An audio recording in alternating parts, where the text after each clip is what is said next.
Komið nú blessuð og sæl. Og við erum að fara í einhverja góða ferð sem að Drottinn ætlar að leiða og stjórna okkur til að gera. Og við því tókustum á við það verkefni án þess að hika og höfum góða reynslu af því að vera með honum borð í bát. Við erum hvergi öruggari en einmitt þar sem hann er með í verki og hann er einmitt að hvetja mig og þig til þess að vera viljugt til verkefna þar sem hann er. Við erum auðvitað viljug til alls konar verkefna en svona kannski dálítið misjafnt hvað við erum viljug þegar hann er annars vegar. En það vill hann að við séum alveg hiklaust og gerum bara það sem að þarf, eins og alls staðar annars staðar. En við þurfum líka að gera það sem það þarf.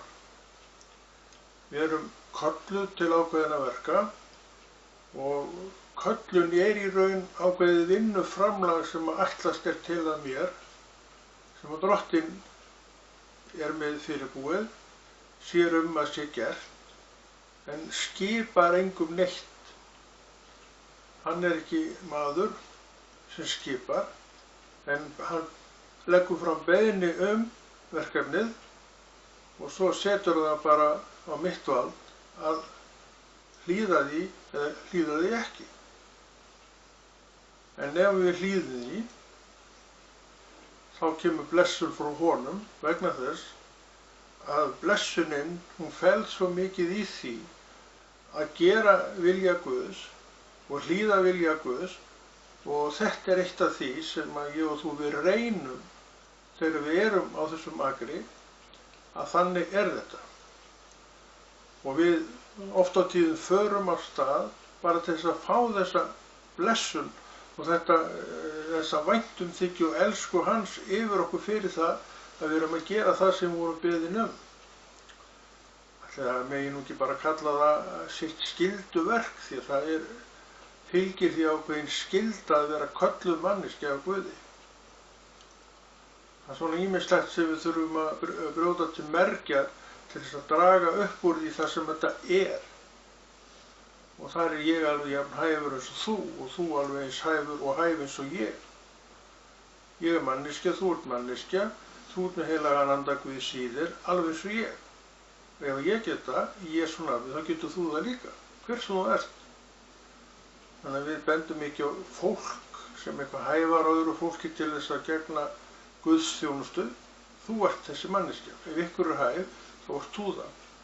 En þú verður semst að vilja takast þessi verkefni á hendur, alveg eins og ég og allir hinir.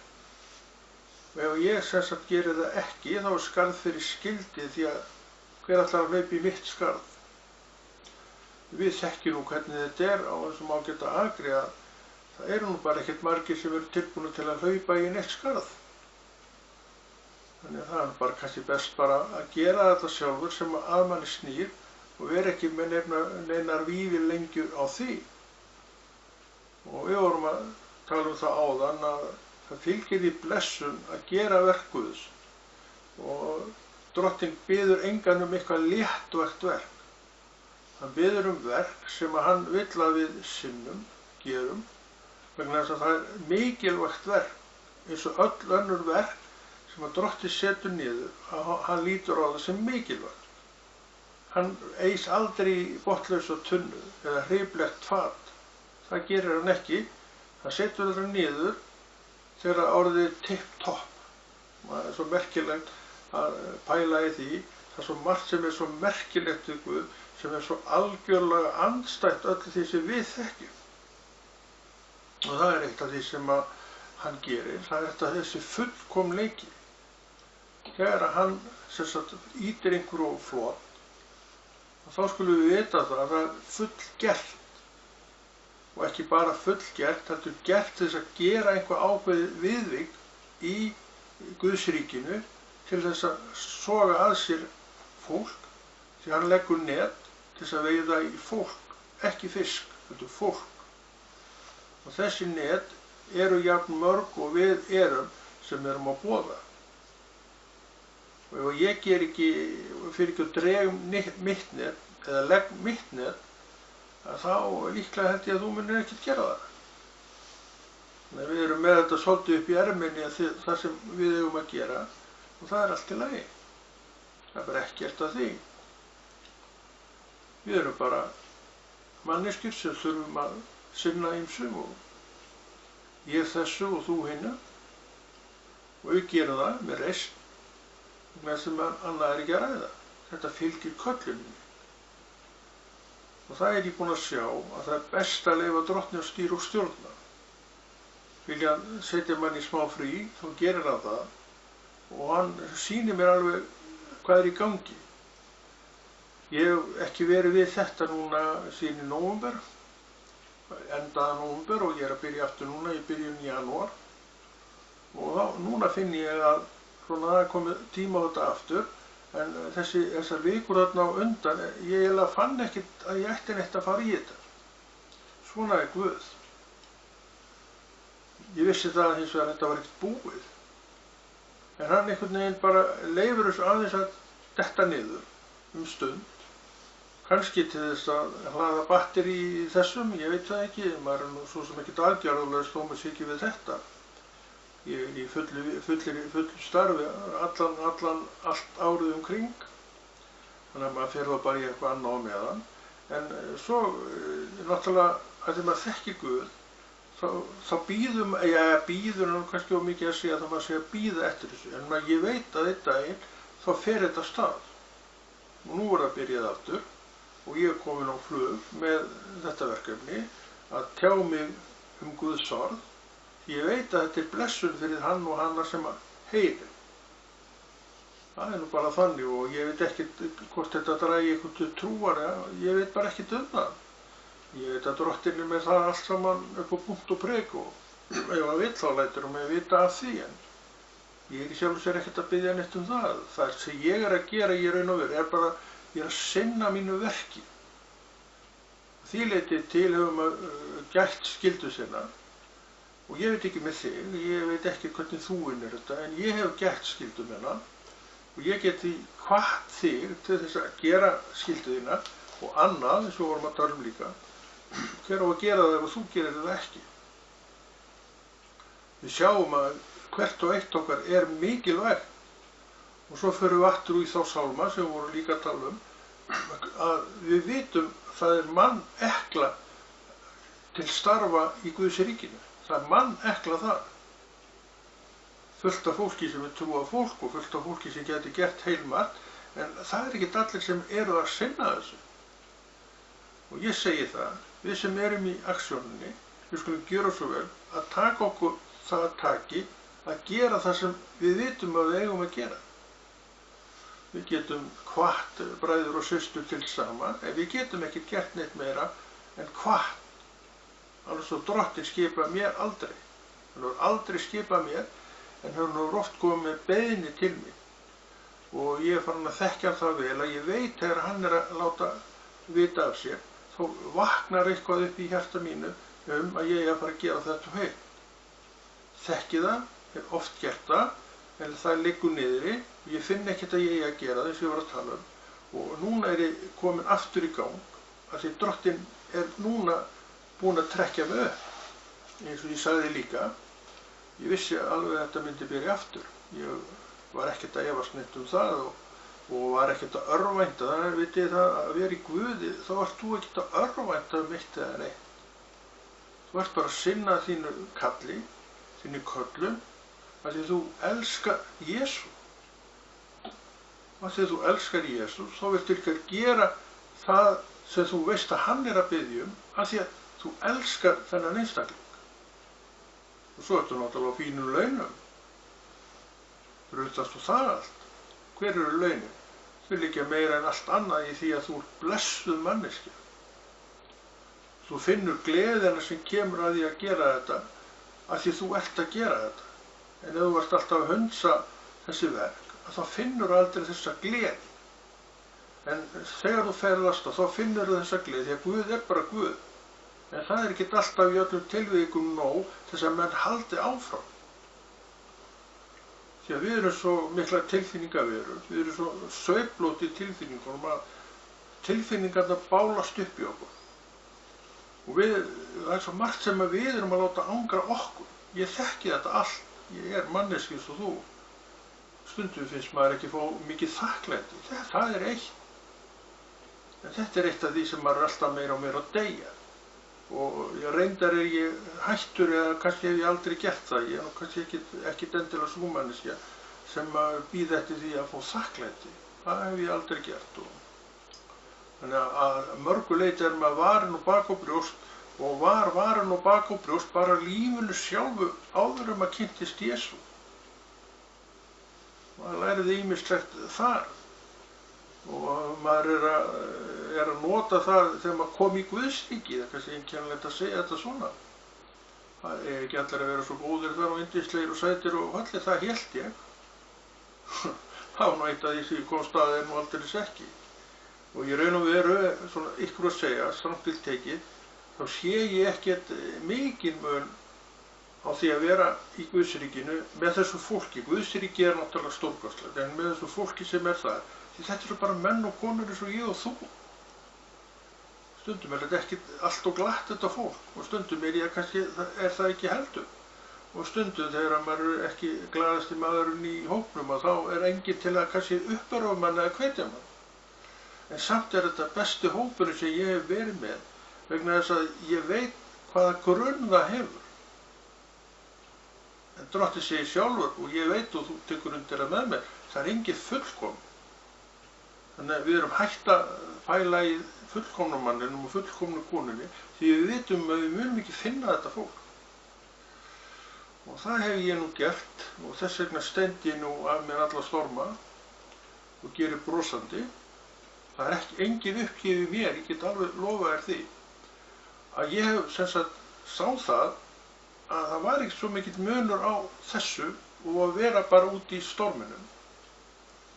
Og þá sá ég það, ef maður ætla að plumma þetta, halda þetta út, þá var maður bara að gera svo vel, að gera aðskilnað og svo horfir maður bara á Jesú. Það er það sem við eigum að gera. Og hann blessar þig tilbaka og þú heldur takti við hann og þar með líka takti við alla í kringu þig, því hann er kærleikur og hann sér þetta allt. En það segir hann það, hann gefur okkur orð inn í þetta.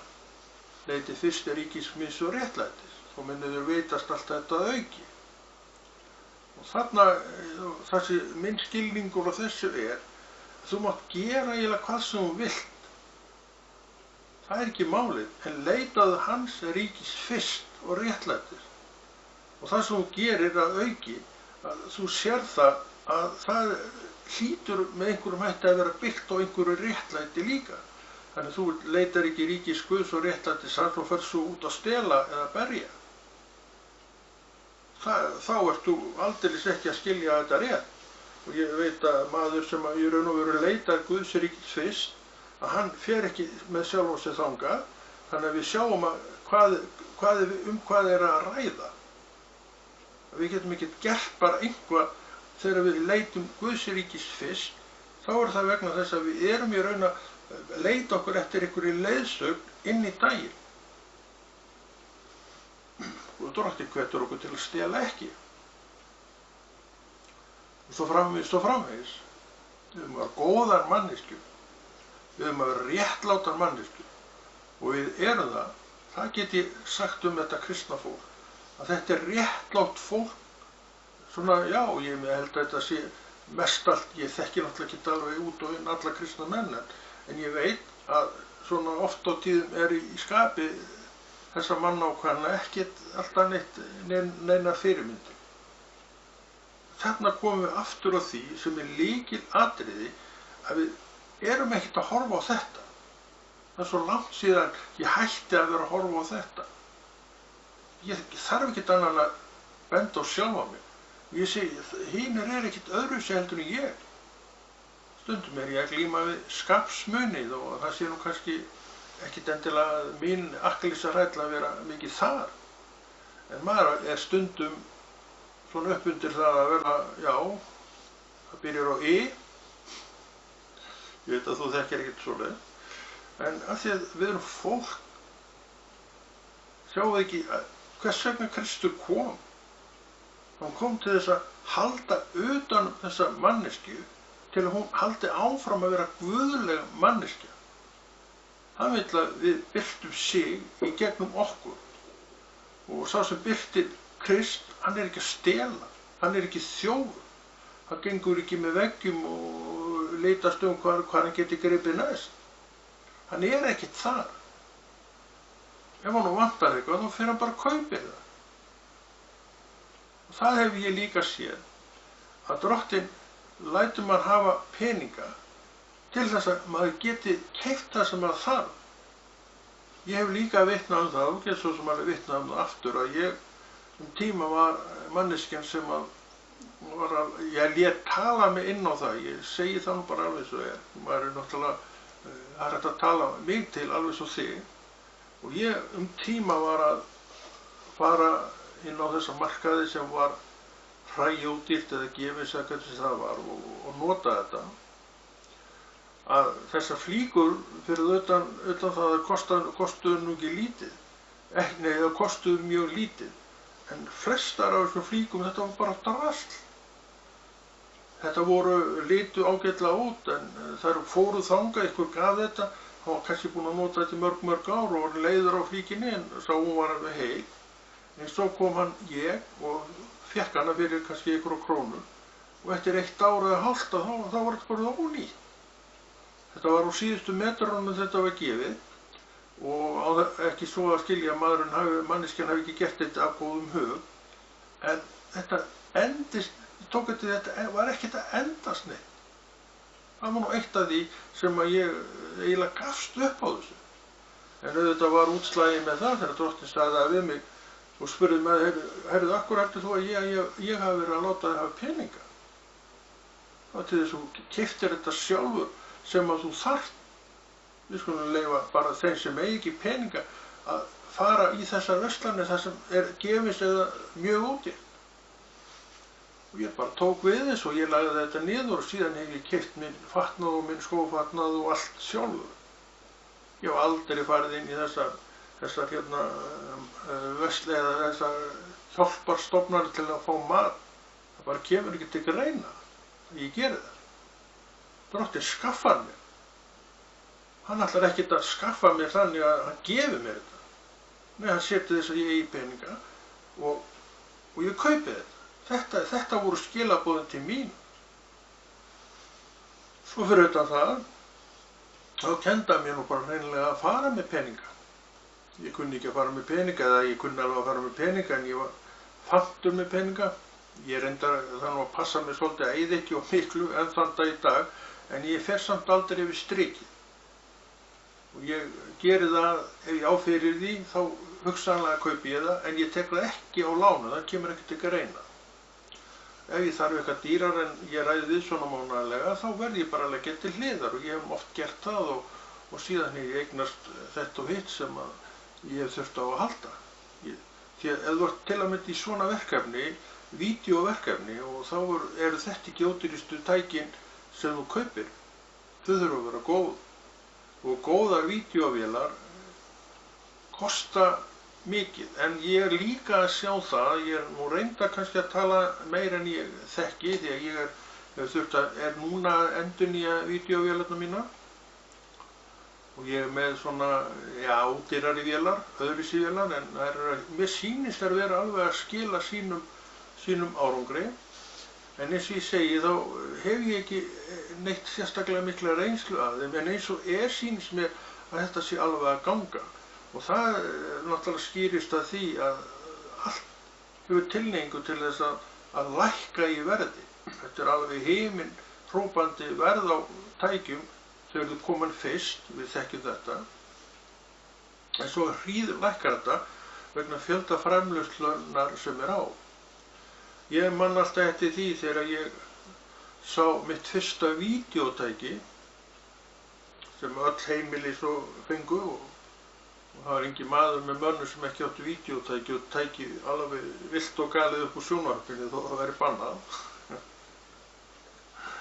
Og ég var sem sagt, var út í Þýskalandi þá, ég var út í Hamborg, við sigldum þangað á þessum árum og vorum þar vikulega, tvisvar í mánuði jafnvel, mánuðum saman og við erum eitt kvöldið að labba upp í bæ, upp í Hamborg og svo gerði það stundum, ef við komum á kvöldlagi þá fengum við okkur svona rúnt upp í bæ og tókum smá svona skver borgina og eitt af því sem við gerðum það var að kíkja í verslunarglugga því að maður var nú alltaf að pæla í einhverju verslunum þá og við erum þetta 3 saman, félagarnir og hann hnippir í mig og segir hérna, sjáðu þetta tæki þarna? Já, ég sé það. Þetta er vídeótæki. Já, og hvað er það? Þú getur tekið upp úr sjónvarpinu á því.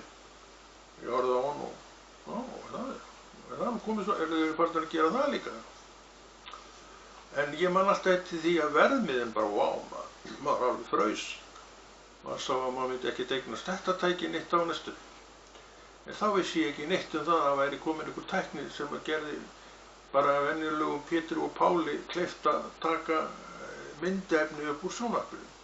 En þarna var það komið og þarna blasti það við og síðan átti maður, já, einhverju seinna ekkert, já, nokkur seinna ekki alveg strax, en ég eignaðist mitt vídeótæki og tók alveg grimmt upp úr sjónvarpinu og kæraði mig hjá sjónvarpinu og eins og allir aðrir gerðu.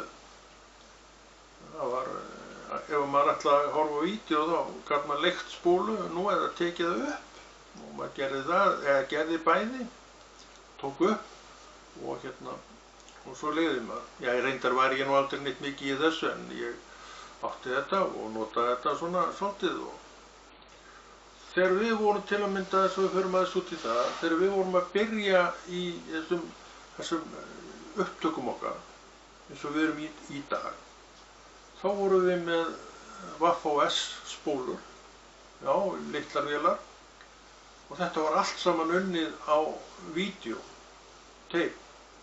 Þetta var nú alveg svakalega frumlegt maður, en við héldum áfram vegna þess að við vildum gera þetta. Og við vorum að keyra af einu bandi yfir á annað og svona og horfa á þetta og það var mest að furða hvað þetta kom út en maður gerir ekki svona í dag en þannig byrjaði þetta. Og þetta hefur kennt mér það að haltu áfram, ekki vera að láta aðstæðurnar stoppa þig. Því aðstæðurnar eru bara svona og ef að Drottinn sér vilja til verksins þá vertu viss, ég get staðfest þetta. Ég veit að þeir sem þekkja til þess sem ég er að gera geta tekið undir þetta sem hér er sagt að þess að ég hélt áfram við þetta og við héldum áfram við þetta og svo fórum við að færast meira í fang og við fórum að fá betri vélar og fengum svo á endanum alveg bara toppvélar, það besta sem til er og þannig er það í dag. Við erum að fá það besta sem til er en ég er komið núna með K4, 4K og vélarnar eru svona í ódýrari kantinu, ég var nú að segja það og ég ætla að reyna að nota þetta og ef það gengur þá er ég ekkert að velta því neitt fyrir mér að breyta neitt en það er að fá þær alveg á sveimandi. En við verðum líka að hugsa það við þessi guðsmenn að við eigum að bjóða það sem er það besta. Ekkert að hugsa neitt annað nema það besta. Og þetta besta, það vil nú kosta svolítið af peningum. Þannig að fátæktarandinn í þér sem að stoppa þig allstaðar, ég sé ekki hann muni líka stoppa þig við þetta. Við þurfum að deyja þessum fátæktarandan. Hann er skaðræðið þessi fátæktarandi, hann er alveg skelfilegur þessi fátæktarandi vegna þess að hann er svo blekkjandi. Hann er svo íþyngjandi, hann er svo vondur, hann er svo erfið. En Drottinn er ekkert þar. Hann segir mér bara, þú færð það sem þú þarft og þú færð það jafn gott og þú þarft og hann hefur alveg staðið við þetta. En eins og ég segi þá er ég núna með þessar K4 vélar en ekkert dýrar, alls ekki. Það kosti ekkert neitt svo mikið. En eins og ég var að segja á það líka, þá sýnist mér að þetta sé alveg að gera sitt gagn. Og ef það gerir sitt gagn, þá þarf ég ekkert meira. Því að þú getur lofað Guð með þessu, og það er það sem við erum að gera. Við lofum Guð með þessu, við skilum boðskapnum með þessu, en við viljum líka hafa þetta eins gott og við getum. Og það skila myndgæðin sér, spila myndgæðin rosalega mikla röllu og líka hljómgæðin. Myndgæðin eru nokkuð góð, en hljómgæðin, já, allt í lagi, en kannski ekkert meira heldur en það. En það verður, við munum ábyggilega laga það og okkur eitthvað betra með það. En þetta er sem sagt málið. Kristur hér og nú, og ég er það sem hann er, og hann er það sem ég er, að við vinnum saman. Við erum vinir. Hann er vinur minn og ég er vinur hans. Er það hroki að segja þetta? Hann segir þér eruð vinir mínir ef þið gerið það sem ég býð.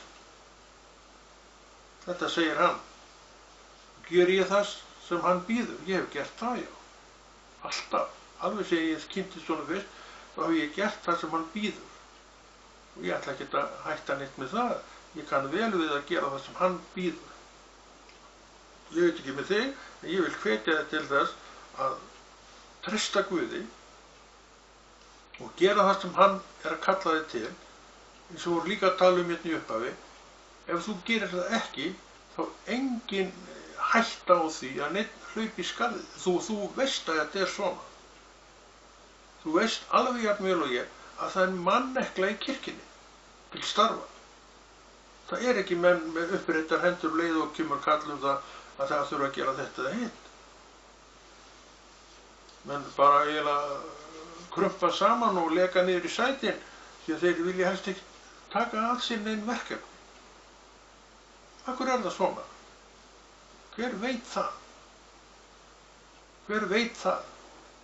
Það ber allir sama við, ég er störfum hlaðin manneskja og ég spyr bara hver er ekki störfum hlaðin manneskja? Ég þekki engan. Ég er sjálfur störfum hlaðin manneskja. Ég veit að þú trúir því ekki, mér er alveg sama hverju menn trúa, það er ekkert minn höfuðverkur að vera að pæla neitt í því. En þetta er svona. Ég segi það, byrjaðu bara, gerðu þetta. Biðdu Guð um að vera með þér. Hann sýnir það að hann er það. Eins og ég reyni, og þú myndir reyna líka, því að ég er ekkert neitt sér hjá honum, í uppáhaldi. Já, þá er ég bara í jafn miklu uppáhaldi og þú, við skulum segja það frekar þannig, að þú munt fá það sem þú þarft. Horfðu í kringu þig og segðu við sjálf að ég ætla að nýta þetta sem ég hef. Ef Guð vill, þá kannski víkkar hann út hælana mína, en ég ætla samt að vera bara hérna þá. Ef annað gengur, en ég ætla að sinna mínu verki, ég ætla að sinna mínu köllun, ég ætla ekki að biðja þig um að sinna henni fyrir mig, því ég veit þú myndir ekki gera það hvort þið er. Þetta er svona trú sem hann hefur gefið mér og ég stend á þessu alveg keikur. Ég kann vel við það að vera á þessu stað með sjálfa mig, að því þetta er það sem við kristnir menn eigum að gera. Við erum alltaf að bíða eftir því að einhver standi upp og geri þetta og hitt, en akkur ekki ég. Eins og einhver sagði, það var hlægt maður að vera með þetta, allt þetta fólk þannig út, akkur leita hann ekki fólk að íbúð fyrir þetta lið. Nei, þetta fólk, lið, ekki lið. Ég var nú að hugsa, akkur gerir þú það ekki? Hvað ætlar ekki að mönnum að gera þetta sjálf?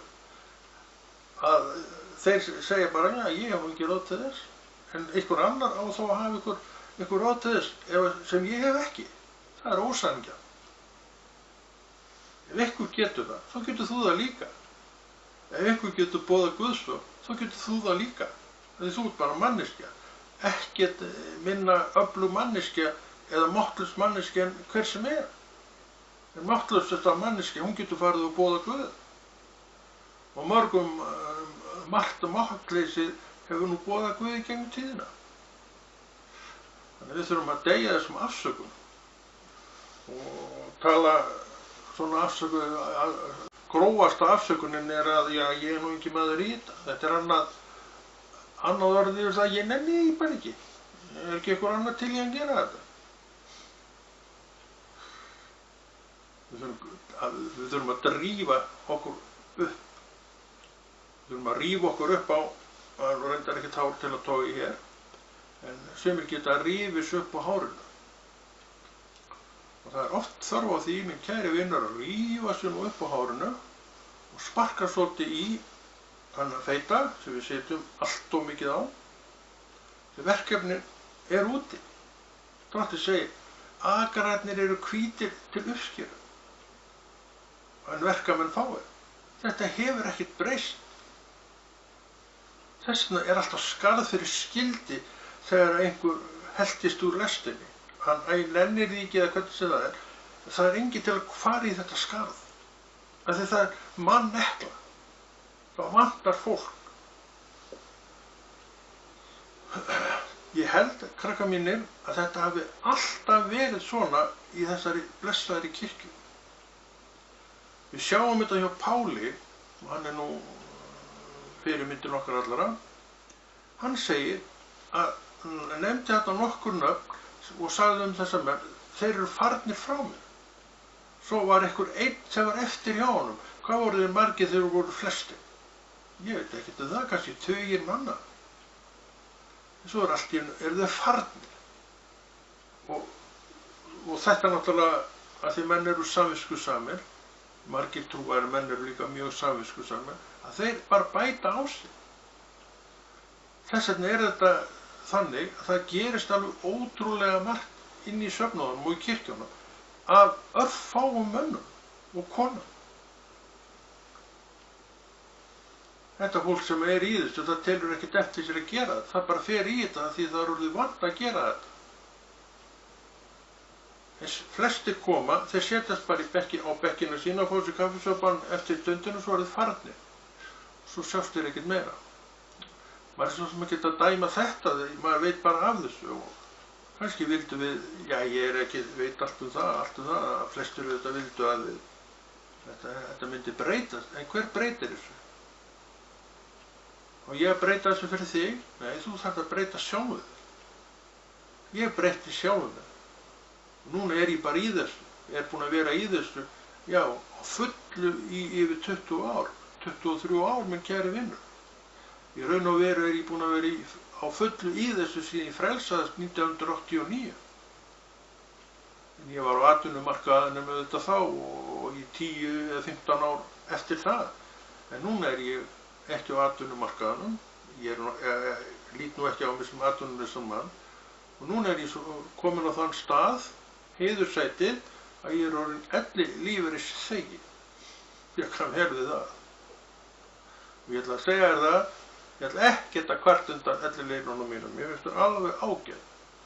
Ég hef alveg nóg með þau auðvofur þegar ég fekk ellilaunin til þess að ég gerði grænan og gulan og þá hækkuðu nú launin.